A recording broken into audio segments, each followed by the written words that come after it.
د پاکستان او هند دوه ښځو په خپل منځ کې واده وکړ.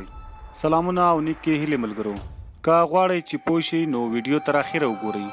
د پاکستان او هند دوه ښځو په خپل منځ کې سره واده کړی دی.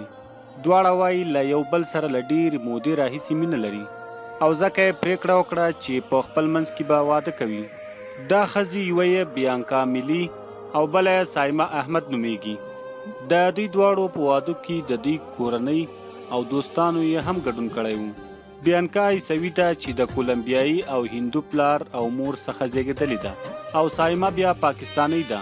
دواړو په لومړي ځل په 2014 کال کې سره لیدلي وو او له یو بل سره یې مینه پیدا شوې وه.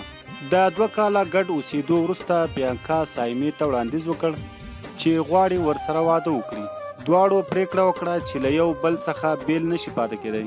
د دوی په واده کې چې د بیانکا د پلار په کور کې ورته ترتیبات نیول شوي وو، تر 200 زیاتو کسانو ګډون وکړ. سایما احمد په واده کې له ځانه ناوې جوړه کړې وه او بیانکا میلی بیا لکه د هلک په څېر د واده کالي په تن کړي وو او داسې ښکارېدو لکه زوم. د یادولو وړ ده چې تر دې مخکې هم پاکستانیو ښځو په خپل منځ کې ودونه کړي دي.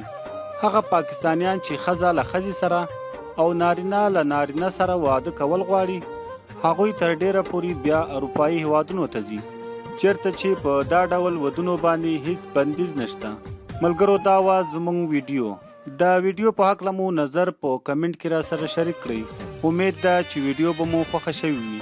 که مو خوښه شوې وي نو لایک یې کړئ، شیر یې کړئ او د نورو داسې خوندورو او معلوماتي ویډیوګانو دپاره زموږ چینل پښتون ټایم خامخا سبسکرایب کړئ. تر بلې ویډیو مو په لو یو بخښونکي رب سپارم.